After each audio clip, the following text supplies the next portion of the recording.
यस्तो सिन कहाँ पाइन्छ हेर्न यार लाइफमा हो कि होइन जिन्दगीमा कुकुर र बाघ डाइरेक्ट भएको आमुने सामने त्यो पनि झगडा छैन के गएर कुकुर र बाघको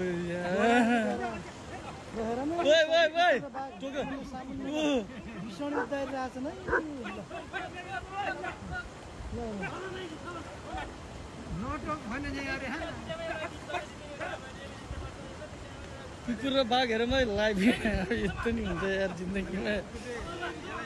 बिरामी भएर न त कुकुरलाई एक सट हानिदिन्थ्यो त्यसले